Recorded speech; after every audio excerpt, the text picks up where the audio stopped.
আজ অনেকদিন পর খালার বাসায় যাচ্ছি। হবে তাও ১.৫ বছর পর। পড়ার চাপে তেমন যাওয়া হয় না। আর খালার বাসায় এমনিতেও যেতে ভালো লাগে না, কারণ খালার বাসায় একটা পেতনি আছে, আমার খালাতো বোন আনিশা।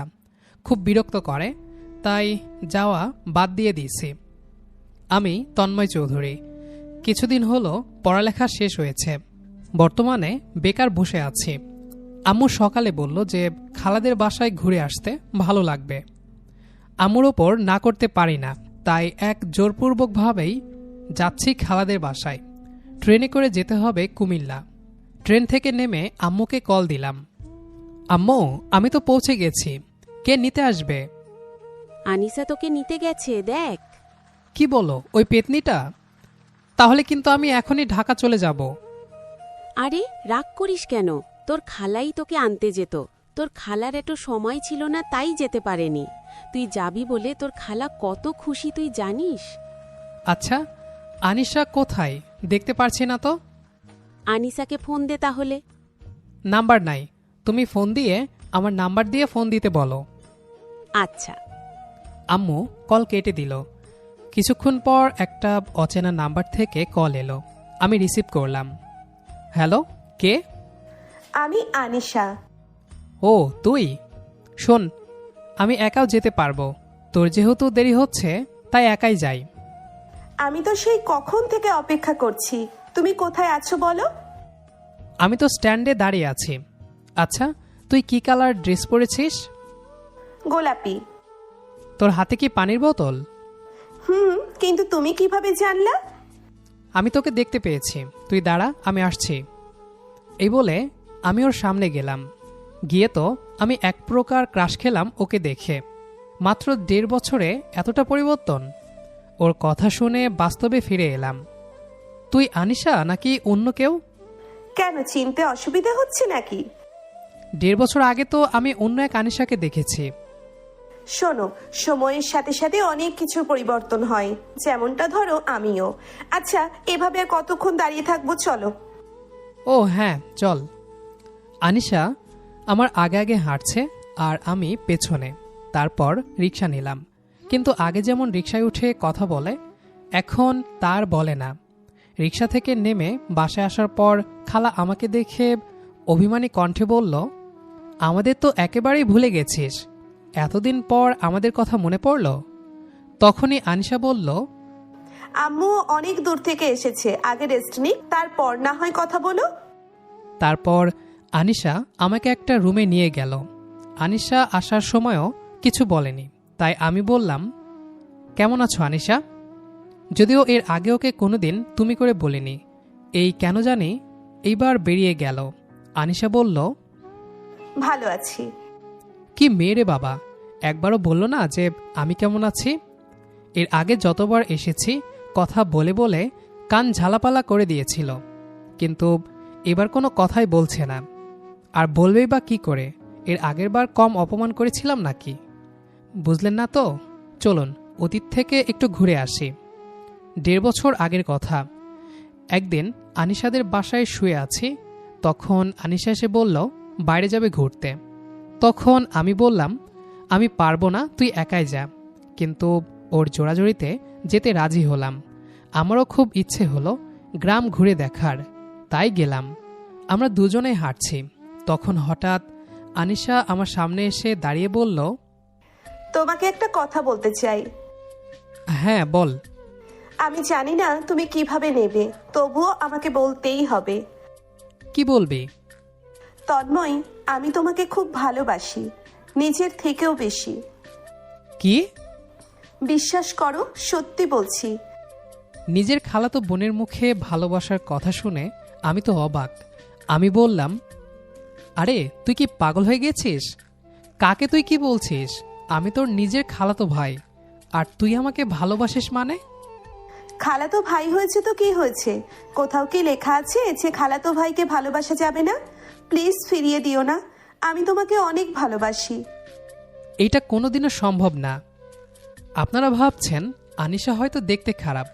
না, ও দেখতে অনেক সুন্দর, কিন্তু গ্রাম্য মেয়েদের মতো থাকে, যা আমার পছন্দ না। আমি যাকে ভালোবাসবো সে হতে হবে আধুনিক, যে আমার মনের মতো চলবে।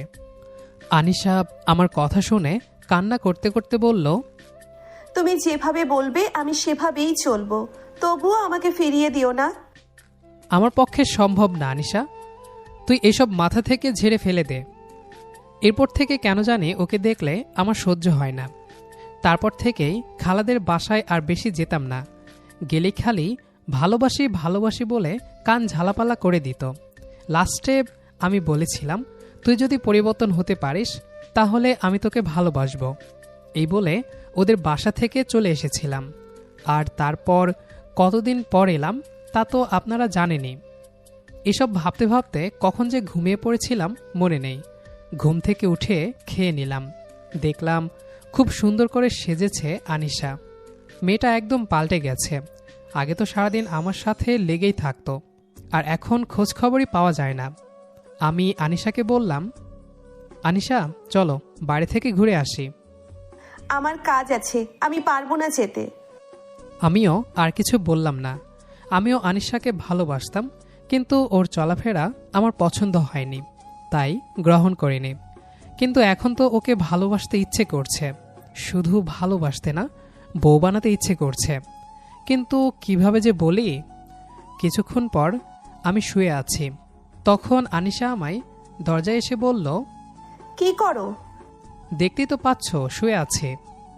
আমি আর দেরি না করে সোজা বলে দিলাম, আনিশা বলো। আমি তোমাকে ভালোবাসি। তুমি কি আমার বউ হবে? তবা তবা, এসব কি বলছো? তুমি আমার বড় ভাইয়ের মতো, আমি তোমাকে ভালোবাসতে পারবো না। আনিশার কথা শুনে কি যে খারাপ লেগেছে তা শুধু আমি জানি। কিন্তু আমি হাল ছাড়ার পাত্র নয়। যে করেই হোক আনিশাকে আমার বউ করেই ছাড়ব।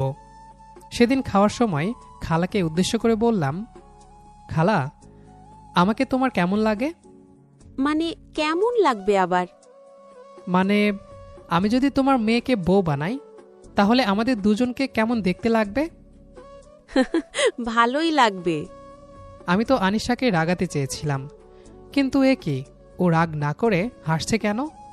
আমি আনিশাকে রাগানোর জন্য খালার সামনেই আনিশাকে জিজ্ঞাসা করলাম, ওই আনিশা, তুমি আমার আম্মুর একমাত্র বউ হবা? বুঝলাম না আমি কি এমন বললাম যে সবাই পাগলের মতো হাসছে। আনিশাও কিছু বলল না, শুধু হাসছে। আমি তো ওকে রাগানোর জন্য বললাম। আমি আর কিছু বললাম না। সবাই আমাকে নিয়ে হাসি তামাশা করছে। তার পরের দিন আবার আমি তানিশাকে বললাম, চলো বাড়ি থেকে ঘুরে আসি। আজ না, অন্যদিন। আমি আর কিছু বললাম না, একাই ঘুরতে বের হলাম। ঘোরা শেষে বাসায় আসব, ঠিক সেই সময় দেখলাম আনিশা একটা ছেলের সাথে হেসে হেসে গল্প করছে। আমি তো অবাক। আমি কিছু না ভেবেই আনিশার পেছন দিক থেকে গিয়ে ওর চুল টান দিলাম। ছেলেটা কে? আর এখানে কি করছিস তুই? আরে ও হচ্ছে আমার বয়ফ্রেন্ড, আর আমরা এখানে প্রেম করছি। কথাটা শুনেই আমার মাথা ঘুরে গেল। চোখে অন্ধকার দেখতে লাগলাম। তারপর আমি আর কিছু না বলেই চলে আসতে লাগলাম। আনিশা আমাকে পেছন থেকে অনেকবার ডাক দিয়েছিল, কিন্তু আমি শুনিনি। রাগে আমি হেঁটে ঘরে ফিরতে লাগলাম। গ্রামের রাস্তা, তেমন কোনো গাড়ি নেই, তাই হেঁটেই যাচ্ছি। কিছু দূর আসার পর আমার জুতা ছিঁড়ে যায়। কী জ্বালা! তাই জুতা ফেলে দিয়ে আমি খালি পায়ে আবার হাঁটা ধরলাম। হাঁটতে হাঁটতে হঠাৎ আমার পা কিছুতে লেগে কেটে যায়। খুব রক্ত পড়ছে, আর সেই সাথে প্রচুর ব্যথা। কিন্তু ওই ব্যথার কাছে এই ব্যথা কিছুই না। আমি সেই দিকে খেয়াল না করে আবার হাঁটা ধরলাম। বাসায় এসে দেখি আনিশা আমার আগেই এসে গেছে। ও বলল, এতক্ষণ লাগে আসতে? আমি কিছু না বলেই চলে যাচ্ছিলাম। তখন খালা বলল, কি রে, এত রক্ত এলো কি করে? আমি কিছু বললাম না, চলে যাচ্ছিলাম। তখন আনিশা বলল, কি হলো বললে না তো, যে পায়ে কি হয়েছে? তেমন কিছু না, সামান্য কেটে গেছে। কি করে কাটলো? তোমাদের গ্রামের যে রাস্তা, কোথায় কি পড়ে থাকে কে জানে, আর আমার জুতা ছিঁড়ে গিয়েছিল, তাই খালি পায়ে হাঁটতে গিয়ে কেটে গেছে। একটু দেখে চলতে পারো না কিভাবে রক্ত পড়ছে এখনো? আনিশার আদিক্ষেতা কেমন জানি আমার সহ্য হচ্ছে না, তাই কিছু না বলে রুমে এসে ওয়াশরুমে গেলাম। ফ্রেশ হয়ে এসে বিছানায় বসে আছি, তখন আনিশা হাতে স্যাভলন আর তুলা নিয়ে আসলো। দেখি পাটা দাও তোমার, অনেকটাই তো কেটে গেছে, কেয়ারলেস ছেলে একটা। কত ভালো লাগছিল তা বলে বোঝাতে পারবো না। আমি ভাবলাম ও হয়তো আমাকে ভালোবাসে, তাই আমিও একটু ভাব নিয়ে বললাম, যাও, তোমার কেয়ার লাগবে না, তুমি তোমার বিএফকে গিয়ে কেয়ার করো। ওকে তো সারা জীবন কেয়ার করতে পারবো, সেটা পরের বিষয়। এখন যদি তোমার কাটা পরিষ্কার করি তাহলে অনেক বড় সমস্যা হয়ে যাবে।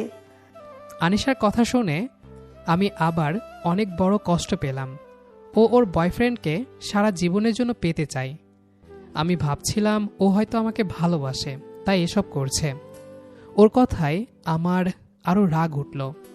যখন আমার পা ধরতে যাবে তখনই আমি বললাম, থাক, তুমি তোমার বয়ফ্রেন্ডকে গিয়েই সেবা করো, আমাকে করা লাগবে না, আমি একাই সব পারবো। এই কথা বললে কি করে হয়? দেখছো না কতটা কেটে গেছে। কাটছে তো আমার, তোমার সমস্যা কোথায়? যা হবার আমার হয়েছে, তোমার বা তোমার বয়ফ্রেন্ডের তো কিছু হয় নাই। রাগ করছো কেন? আমার কিসের রাগ? আমার কোনো রাগ নেই। তুমি তোমার বয়ফ্রেন্ডকে নিয়েই থাকো, আমাকে নিয়ে না ভাবলেও চলবে তোমার। আর একটা হেল্প করো, আমি কালকে চলে যাব, তুমি আমার ব্যাগটা একটু গুছিয়ে দাও। তুমি না কয়েকটা দিন থাকবা বলে আসছো, এত তাড়াতাড়ি আবার চলে যাবে? আর কিছুদিন থাকো। এখানে থাকতে আমার দম বন্ধ হয়ে আসছে, আর কিছুদিন থাকলে আমি মানসিক রোগী হয়ে যাব। তুমি পারলে বলো, তা না হলে আমি একাই করতে পারবো। আচ্ছা ঠিক আছে, গুছিয়ে দিব।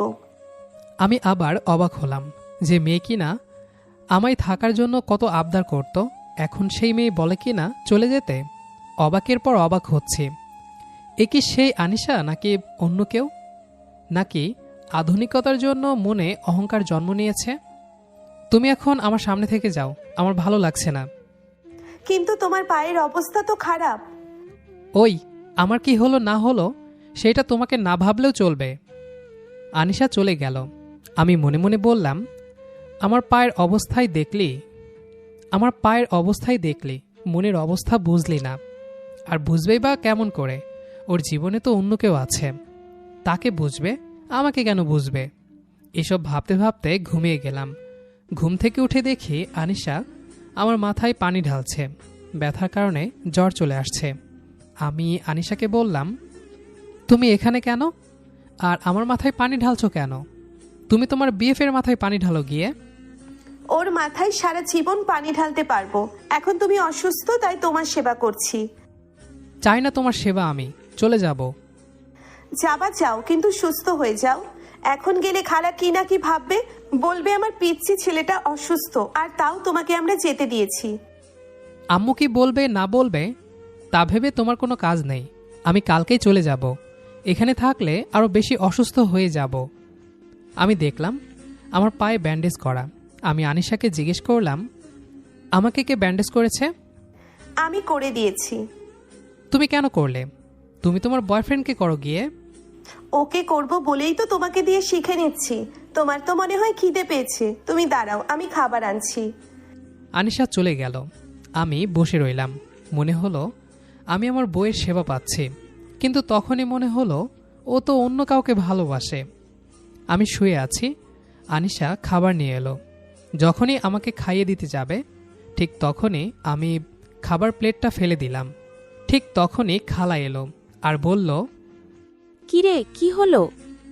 আর বলো না আম্মু, খাবার তাড়াতাড়ি আনতে গিয়ে হাত থেকে খাবার পড়ে গেল। একটু দেখে চলতে পারিস না? আচ্ছা দাঁড়া, আমি আরও খাবার নিয়ে আসছি। খালা চলে গেল। আমি আনিশাকে বললাম, মিথ্যা বললি কেন?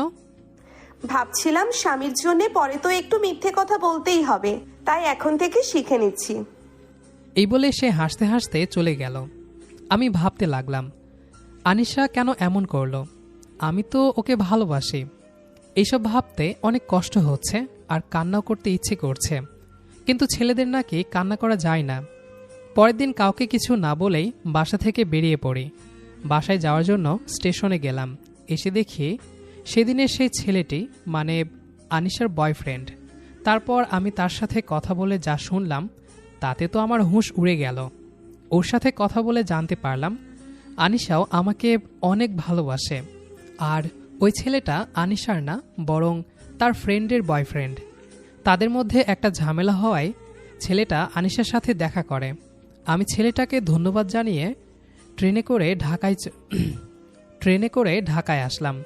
তারপর বন্ধুদের কাছে গেলাম, গিয়ে সব খুলে বললাম। ওরা শুনে হাসতে লাগলো। তারপর আমরা একটা দারুণ প্ল্যান করি। প্ল্যানটা ছিল আমাকে নাকি বিয়ের নাটক করতে হবে।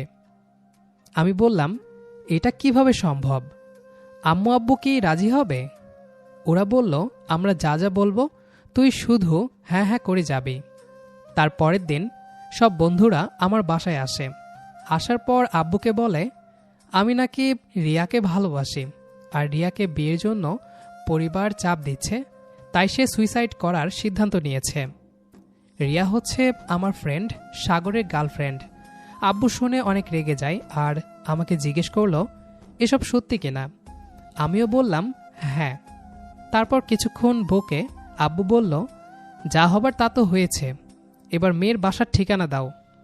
তখন হারামি বন্ধুগুলো রিয়ার বাসার ঠিকানা দেয়। আব্বু চলে গেল আর আমি ওদেরকে বললাম, এই ছিল তোদের মনে? আরেক বেটার গার্লফ্রেন্ডকে আমি কেন বিয়ে করব? তখন ওরা বলল, এটাও নাকি ওদের প্ল্যানের মধ্যে।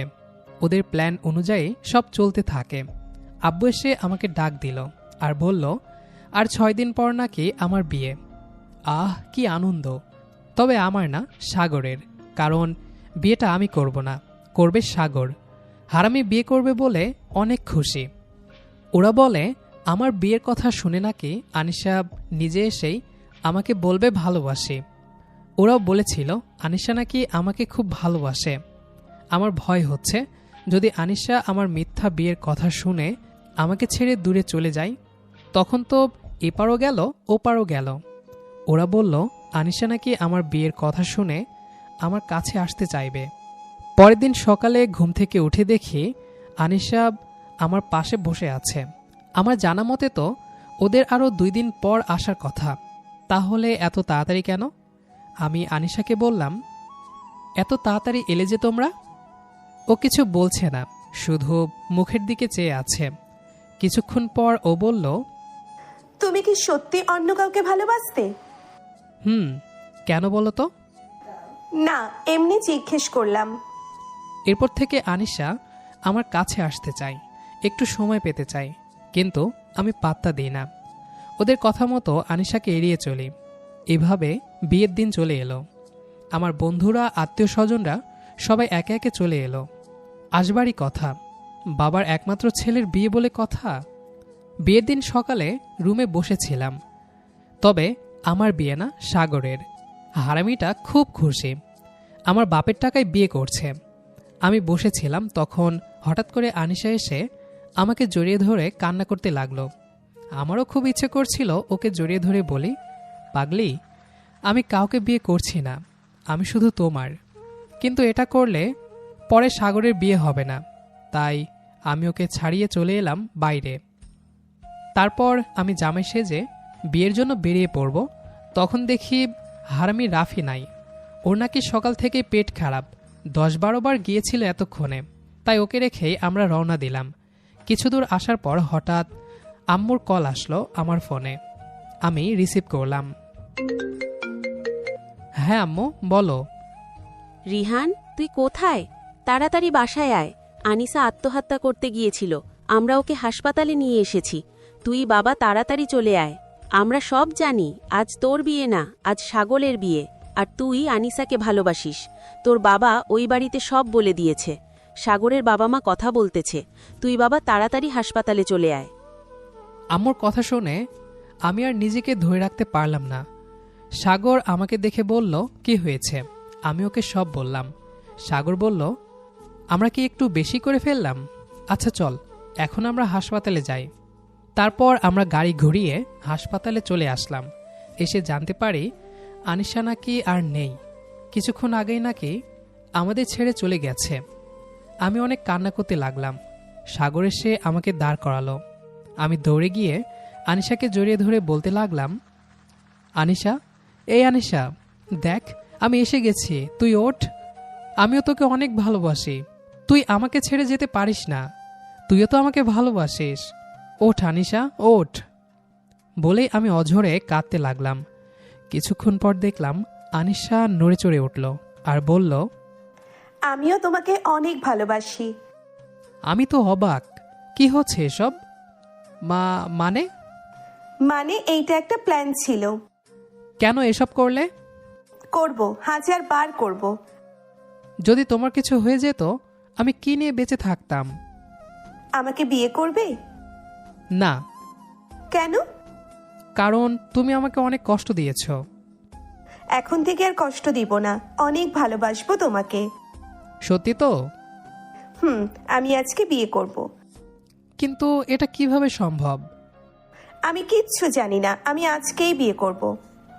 তখন সাগর বলল আনিশাকে রিয়ার বাড়িতে নিয়ে যেতে, আর আর দুইজনেই ওদের ওখানে একার সাথে বিয়ে করব।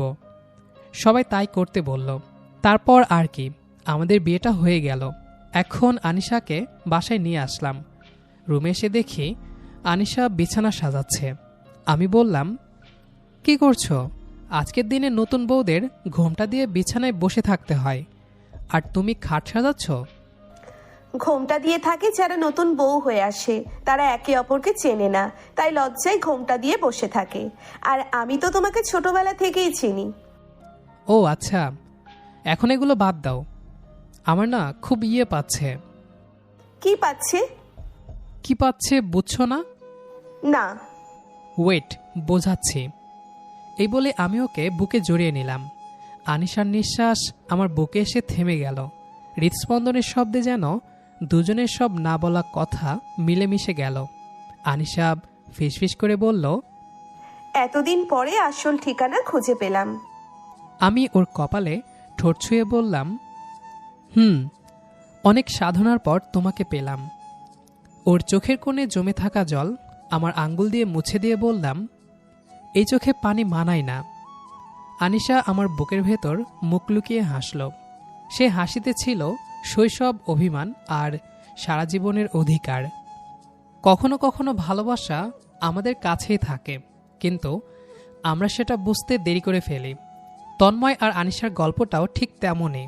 শৈশবের খুনসুটি, অভিমান আর ভুল বোঝাবুঝি পেরিয়ে শেষ পর্যন্ত তারা খুঁজে পেয়েছে একে অপরের ভেতর সত্যিকারের ভালোবাসা আর শান্তি। হয়তো এটাই ভালোবাসার সবচেয়ে সুন্দর রূপ, যেখানে প্রিয় মানুষটাই একসময় হয়ে ওঠে জীবনের সবচেয়ে আপন ঠিকানা। যদি এই গল্পটা আপনার ভালো লেগে থাকে, তাহলে এই ভিডিওটিতে একটি লাইক দিন, কমেন্ট করে জানান গল্পের কোন অংশটা আপনার সবচেয়ে বেশি ভালো লেগেছে। আর এমন আরও নতুন নতুন রোম্যান্টিক লাভ স্টোরি শুনতে এখনই আমাদের চ্যানেলটি সাবস্ক্রাইব করুন এবং বেল আইকন চাপতে ভুলবেন না। আবার দেখা হবে নতুন এক ভালোবাসার গল্প নিয়ে। ততক্ষণ পর্যন্ত ভালো থাকুন, ভালোবাসায় থাকুন।